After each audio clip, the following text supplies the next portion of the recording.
윤 대표님, 네. 한동훈 국민의힘 대표가 지금 1개월이 좀 더 지났죠. 대표 된 지가 지난주가 7.23이니까. 1개월했습니다. 그런데 한동훈 대표가 과거 비대위원장 시절에는 야구로 말하면은 직구를 주로 던졌어요. 파이터, 네. 송곳 반격, 네. 뭐 이런 것들이 아주 대표적이었지 않습니까? 네. 그런데 지난 한 달을 보면은 네. 상당히 변화구를 지금 모색하고 네. 있는 거 아니에요. 네. 직구에서. 네. 그래서 당정 관계라든가 이런 부분 또 대화 관계에서도 상당히 유연하고 신중하게 대처하고 있다. 이런 평가를 듣는 것 같아요. 네. 그래서 이재명 대표한테도 대표회담 그 생중계 싫으면 우리가 꼭 전제 조건 아니다. 네. 이렇게 이야기하고 병상에 있는데도 쾌유를 빈다. 과일 먹고 빨리 다 쓰세요. 이렇게 하면서 상당히 유연한 그런 모습을 보이고 있어요. 네, 저는 뭐 그거 잘하는 거라고 봐요. 네, 지금 민주당이나 개혁신당에서 자꾸 한동훈 왜 그 윤석열 대통령 눈치나 보고 저 자세 하냐. 뭐 개혁신당에서는 뭐 한동훈이가 윤석열 비판할 용기가 없어서 경호실로 바뀌었다. 한동훈 당이 뭐 그러는데 그렇게 거기에 말려 들어가면 안 돼요. 네, 윤 대통령하고 각을 언젠가는 세우긴 세우겠죠. 하지만 필요 없는 마찰을 할 건 없거든요. 예. 그래서 지금 유연한 게 적응하고 있는 거는 잘하는 거다. 윤 대통령하고 어차피 뭐 중도층, 수도권, 청년을 중수층. 하려면은 그 사람들이 윤 대통령하고는 지금 멀어져 있거든요. 한참 멀어져 있어요. 그래서 그 사람들을 끌어들이려면은 윤 대통령하고 어차피 각을 안 세울 수는 없어요. 하지만은 지금은 때가 아니다. 때가 아니다. 김종인 전 그렇죠. 비대위원장도 얘기했잖아요. 지금은 때가 아니다. 그렇죠. 지금은 윤 대통령하고 손잡고 가는 모습을 보여줘야지. 그러니까 이 민주당의 이재명이는 환장하는 거죠. 왜 빨리 안 싸우냐고. 그러니까요. 싸우고 나서야 최상병 특검 26일까지 오늘까지 시한까지 줬잖아요. 답 달라고. 빨리 발의를 해서 싸움을 붙여야 되는데 안 싸우거든. 그러니까 답답하고 한동훈 머리가 좋은 게 이재명 그 영수 대담 이재명하고 한동훈 대담하는 거 TV 생중계하자 그랬거든요. 그거 저는 신의 한 수라고 봐요.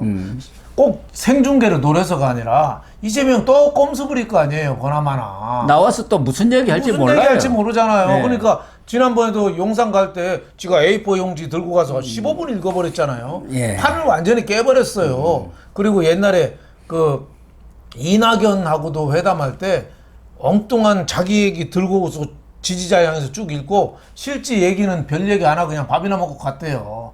아무 얘기 안 했다는 거예요. 이재명한테 속은 사람이 한두 사람이 아니에요. 그러니까 이재명한테 야 중계해서 기록을 남기자. 너 딴소리 하지 말게. 옛날에 문재인이가 하도 거짓말 많이 하니까 노공기 그때, 들고 가야 한다. 그렇죠. 김종인. 네, 김종인 그때 비대위원장이 그랬잖아요. 문재인 얘기할 때는 녹음기 들고 가야 되는데 근데 이재명은 녹음기 갖고도 안 돼요. 동영상을 촬영해야 돼요. 그 당시에 말뿐만 아니라 얼굴 표정, 태도까지 다 봐야 돼요. 녹음기 가지면은 그거 아마 음성 변조에 있다. 그렇죠. 내 그러니까, 음성을 다른 그렇죠. 사람이 해갖고 저렇게 한 거 그렇죠. 나올까. 그러니까 생중계를 하든 안 하든 문제. 오늘 뭐 한동훈 그 대표가 꼭 그 전제 조건 아니다. TV 생중계가 하지만은 저는 그럴 정도로 기선을 제압하는 거. 어차피 사파 싸움이거든요. 그리고 양쪽 다 뭐 민주당이나 국민의힘이나 지금 깊은 얘기를 할 정도의 신뢰 관계는 없습니다. 없죠. 무슨 깊은 그럴 바에는 차칫 오해를 사고 루머 양산하고 가짜 뉴스에 당하기 전에 뭐 기록으로 남기자. 저는 아주 좋은 전략이라고 봤습니다. 그런데요. 한동훈 대표가 또 하나 저는 좀 잘한 것 아닌가 이런 생각이 드는 게 지난 20일에 그 박단 대전협 비대위원장이 있지 않습니까? 대학교 그 의대생 그 전공의 그 협의회 비대위원장하고 만났는데 그게 상당히 한 5일 뒤에 알려졌어요. 네, 그렇습니다. 그런데 그 대전협 박단 위원장이 여러 가지 얘기들을 이제 터놓고 한 모양이에요. 비공개로 만났기 때문에. 그런데 이 부분에 있어서도 한동훈 위원장이 지금 의대 증원 문제 내년에 하는 것을 이미 입시 요강까지 확정됐으니까 네. 이것은 바꾸기는 현실적으로 어렵다. 그렇습니다. 그러나 당신이 이야기한 여러 가지 뭐 개선 문제 네. 이런 부분 또 내후년에도 또 의대 증문 문제가 있으니까 그렇죠. 그런 문제를 포함해서 내가 좀 중재자를 역할을 하겠다. 네. 이렇게 좀 얘기를 하면서 아마 한동훈 이 대표가 의정 갈등 문제, 의료 지금 이 공백이 심각한 상황 아닙니까? 그렇죠. 이 문제에 대해서 좀 팔을 걷어붙이고 나서겠다는 입장인 모양인데 그렇다고 해서 곧바로 뭐 대통령실이라든가 용산을 향해서 뭐 이렇게 목소리를 높이지 않고 조용조용하게 얘기를 하고 아마 25일 저녁에도 네. 고위 당정회의가 네. 있었는데 그 자리에서도 당과 정부가 머리를 맞대서 네. 이 의정 갈등 문제를 해결해야 한다. 네. 더군다나 추석이 지금 곧 앞에 있지 그렇습니다. 않습니까? 예. 그래서 저는 뭐, 정부에서도 좀 노력을 해달라 이렇게 아주 점잖게 주문을 했다고 그러네요. 네, 한동훈 대표가 이 문제만 해결하더라도 상당히 큰 역할을 하고 상당히 정도가 아니라 제일 네. 지금 큰 현안입니다. 우리나라에서. 대권 주자로서 입지를 확고히 할 수 있을 겁니다. 예. 왜냐하면 대통령이 가자는 방향이 틀린 건 아니거든요. 의대 증원 맞는데 절차나 방법이나 프로젝트 매니지먼트 관리가 좀 잘못된 거예요. 일방적으로 2,000명 하고서 거기에 그냥 모는 식의 분위기가 됐거든요. 예. 그러다 보니까 의사들이 야 우리만 마녀 사냥이야, 우리만 나쁜 놈 냈네. 그렇게 지금 네. 몰고 가버렸지 않습니까? 그렇게 된 거예요. 우리나라 의료가 외국에서는 한국 의료를 처음에는 옛날에는 무시했습니다. 왜냐하면 한 의사 한 명을 3분마다 한 명씩 보잖아요. 저도 병원 가끔 가보면은 의사가 방 2칸, 진료실 2칸을 운영해요. 한쪽에 스탠바이 하는 동안에 여기 가서 진료하고 컴퓨터하고 그 보조가 설치해 놓으면 또 와서 얘기하고 뭐 불편한 거 있어요? 6개월에 봅시다 하고 또 옆방 가고 그렇게 하거든요. 외국에서는 이해할 수 없을 정도로 우리나라 의사들이 열심히 하는 건 사실이에요. 그러면 의료원들이 정말 요구하는 그 필수 의료라든지 그런 의사수 부족한 데 있잖아요. 그런 문제라든지 의사과학자 문제라든지 여러 가지 응급 체계 문제라든지 이런 문제도 좀 해결을 해가면서 의대 증원도 같이 좀 논의가 됐어야 되는데 2,000명만 떡하니 노니까 지금까지 해결이 안 되는 거예요. 그러니까요. 네. 뭐 5년 후인가 네. 10년 후에 1만 명 늘린다는데 네. 지금 1만 명의 네. 의사가 줄어들어 버렸지 않습니까? 그렇죠. 그러니까 얼마 전에 김종인 네. 전 비대위원장까지도 아마 저혈압이 나이가 드신 분이 그렇죠. 있어요. 그래가지고 넘어지면서 네. 저혈압으로 이 책상머리에 이마를 찧었는데 그래갖고 피가 출출출 흘렸는데도 뭐 119가 와갖고 응급실에 뭐 20몇 군데 전화했는데도 안 받아가고 결국 본인이 알고 있는 지인을 찾아가서 치료를 했을 정도로 응급실 지금 뺑뺑이가 돌고 있는 그렇죠. 거고 지금 응급실이 거의 마비 상태 아닙니까? 그렇습니다. 예. 지방 의료도 지금 붕괴되고 있어요. 지방 의료 살리자고 한 건데 네. 지방 의료도 붕괴되고 그렇죠. 필수 의료도 지금 다 붕괴되고 그렇죠. 있는 그런 상황 아닙니까? 근데 정부는 손 놓고 있는 거예요. 그렇죠. 여기에 대한 뚜렷한 대책을 못 내놓고 있습니다. 예. 보건복지부 같은 경우는 완전히 신뢰를 잃었어요. 예. 늑대 소년이 됐어요. 거짓말쟁이. 뭐 이러다 보니까 정부에서 의대 증원 방향에 대해서 의사들도 그렇게 반대하는 건 아니거든요. 예, 그러니까 의사 증원도 설득해 가면서 예. 정말 할 수 있는 응급 재개라든지 필수 그런 사람들의 의료 수가 현실화 문제라든지 여러 가지 분야를 논의하고 해야 되는데 그런 쪽은 지금 싹 그냥 안 하고 예. 의사 정원 늘리는 것만 몰아붙이니까. 아니, 그러니까 대통령이 2,000명 하자. 예. 하니까 그냥 다른 건 다 자치하고 그것만 지금 몰고 가니까 그렇죠. 이렇게 지금 모든 사람들이 지금 다 걱정하고 있습니다. 언제 병원 가면 그렇죠. 어떻게 되나? 예. 병원 가면 죽는 나이 거예요. 든 사람 치고 병 없는 사람이 어디가 있습니까? 지금 가면 죽는 거예요. 그러니까 입원도 안 되지 않습니까? 저는 보건복지부 장차관부터 다 바꿔야 된다고 다 봐요. 바꿔야죠. 예. 지금 대통령실 용산만 쳐다보고 있어요. 예. 좀 천천히 가더라도 사람 이거 생명이 걸려 있는 거 문제인데. 예. 그래서 저는 진짜 정부가 눈치만 보는 그런 관리들은 좀 다 쫓아내고 새 판을 좀 짜야 되는데 이런 면에서 한동훈 대표가 큰 역할을 할 수 있지 않겠나 그렇게 보고 지금 여태까지 지금 총선도 의사 파업 때문에 타격을 많이 받았고 한데 네. 지금까지도 해결이 안 되고 있고 지금도 일촉즉발이거든요. 네. 어디서 의료회가 사고 날지 몰라요. 근데 지금 곧 파업을 또 앞두고 있잖아요. 이게 제일 무섭습니다. 29일부터. 네, 전국 총파업에. 보건의료노조가 29일부터 파업 들어가는데 여기 전국 보건의료노조에는 간호사, 또 의료기사, 요양보호사 뭐 2만 명이 관여이 돼 있어요. 지금 간호사들도 의료가 공백이 돼버리니까 취업이 안 되지 않습니까? 그렇죠. 간호대학 내고도 뽑는 데가 없는 거예요. 의료진들이 떠나버리니까 그걸 지금 간호사들이 다 떠맡고 있고, 그러니까 뭐 업무도 엄청나게 늘어났을 뿐만 아니라 거기에 따른 어떤 위험 부담이 있지 않습니까? 그렇죠. 무슨 사고가 났을 때 누가 책임지느냐. 그래서 이 간호사법이 통과가 돼야 하는데 그것도 야당이 또 반대해가지고 지지부진하고 있지 않습니까? 그렇습니다. 예. 지금 그 간호사 병원이 어려워지니까 간호사들 무급휴직이 많이 늘어나니까 간호사가 제일 피해를 보는 거예요. 그리고 PA라고 해서 진료 보조 간호사 있거든요. 의사 역할을 도와주는 그것도 지금 규정이 제대로 법에 없어요. 지금 정부에서 우선하라고 하는 거예요. 지금 전공이 파업하니까. 그리고 간호사법 개정안도 지금 좀 바꾸려고 보니까 지금 하고 있는 데가 특성화고 간호학과 특성화고하고 간호조무사 학원을 나와야 되거든요.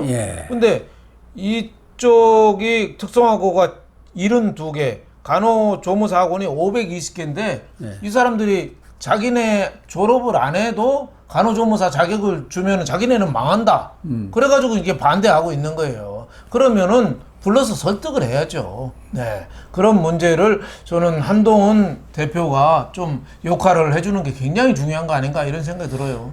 지금 의사 출신인 이뉴한 의원이 아마 의사협회라든가 의료계하고도 소통을 하고 대통령실하고도 소통을 하는 모양인데, 대통령실이 지금 이 심각한 상황에 대한 인식이 거의 안 돼 있더라. 이런 뭐 이야기를 하고 있는 모양이에요. 당에 와서. 지금 국민들은 최상병이 문제가 아니라 그렇죠. 이 의료 공백, 이게 지금 제일 문제고, 이게 터졌다고 하면은 아마 엄청난 폭풍을 몰고 올 가능성이 크단 말이에요. 어느 정권이라도 버티질 못하죠.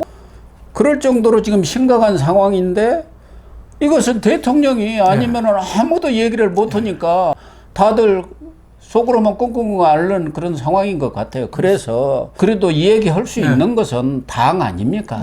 당은 국민의 그런 여론을 수렴하는 기관이고, 그것을 충실하게 용산 측 대통령실에 전달하겠다고 공약을 했고, 또 그런 역할을 해야 하는 게 당 아닙니까? 현실적으로 관료들이 대통령의 어떤 결정에 대해서 아닙니다, 이 얘기하기가 쉽지가 않거든요.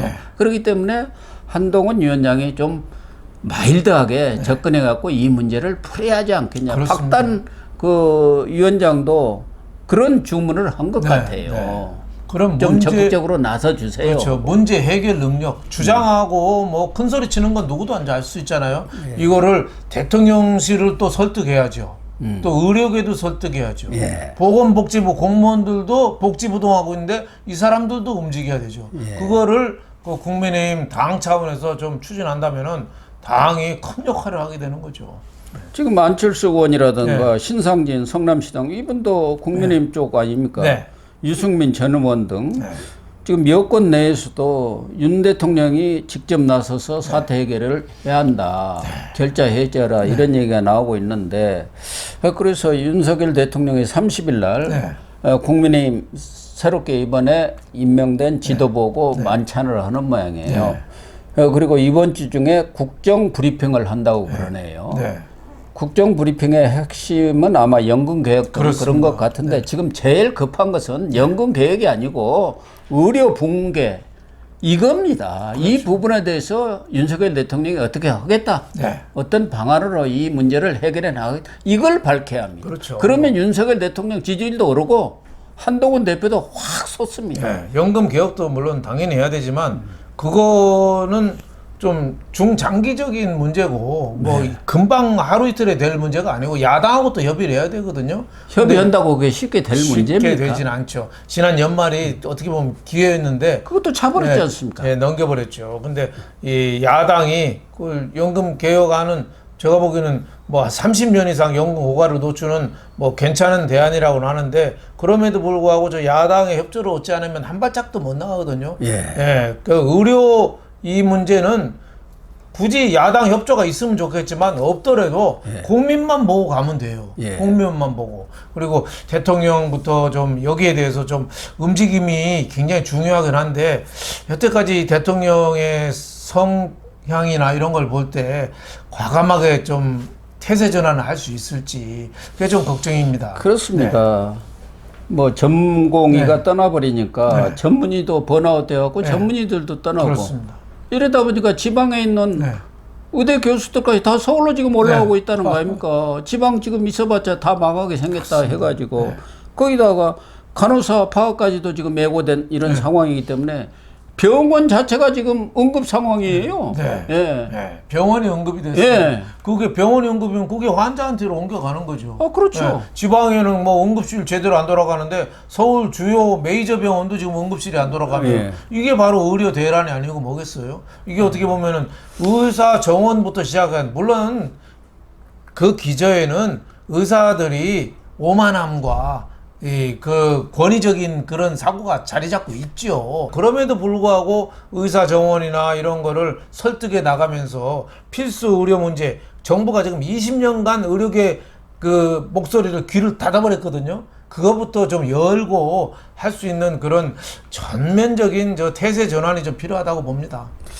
그래서 뭐 보건복지부라든가 대통령실 그 당시 아마 이걸 주도했던 사람이 안상훈 사회수석 아니었는가 했는데 이 사람은 지금 비례대표로 들어가고 아무 말이 없어요. 자기가 또 김윤이라고 하는 사람이 있었지 않습니까? 서울대. 이 사람은 뭐 예방의학과 교수예요. 이런 시스템하고도 잘 모르는 사람. 이 사람이 또 주도했었지 않습니까? 근데 이 사람은 민주당 가서 있는데 이 사람들이 주도한 사람들이 의대 2,000명 늘리자고 한 사람들이 아무 말이 없지 않습니까? 지금. 어쨌든 그렇게 된다면은 좀 당에서 이 부분에 대해서는 대통령에게 이야기할 수 있는 사람은 그래도 당 아니냐. 그렇습니다. 그래서 한동훈 대표가 최근에 이렇게 과거의 그런 그 투사적인 그런 이미지에서 유연하게 변한 거 참 잘한 거다. 그런 그 유연성을 가지고 대통령과 대통령실을 설득을 해서 이 의료 대란 이 문제만 해결하면 한동훈은 말로 홈런을 칠 가능성이 큽니다. 제가 볼 때는. 정치라는 게 힘으로 하는 게 아니라 이런 이해관계가 얽힌 복잡한 문제를 그게 정치야. 그거를 하나하나 대화와 설득으로 가슴을 통해서 설득하면서 푸는 게 정치죠. 그렇죠. 그리고 우선 뭐 윤 대통령이 2보 전진해서 1보 후퇴하면은 저는 좋겠어요. 하지만 현실적으로 뭐 기대는 합니다만 쉽진 않을 거예요. 그래도 윤 대통령도 당에서 간곡히 설득을 하고 그러면은 당에 이렇게 민의를 수렴해갖고 하니까 물러날 명분이 있지 않습니까? 명분이. 그래서 참모들이 건의해서 물러나간다기보다. 그걸 어렵겠지만은 설득해 내면은 한동훈 대표가 엄청난 일을 하는 거죠. 대통령 스스로 움직이면 더 좋겠지만 그 참모들이 아무도 눈치 보면서 얘기를 못 한다면은 한동훈 대표가 가장 적격이지요. 저는 이 문제가 해결이 안 되면은 영국 보수당인가가 이렇게 무너진 것처럼 의료 대란, 그것도 의료 문제입니다. 그 뭐 치과인가 뭐 그런 문제로 물러났잖아요. 결국 국민들이 들고 일어나서 자기 정권 재창출에 상당한 걸림돌이 되지 않겠나. 그런 차원에서라도 당이 특히 한동훈 대표가 적극적으로 중재자로 나서서 역할을 좀 해주기를 기대를 합니다.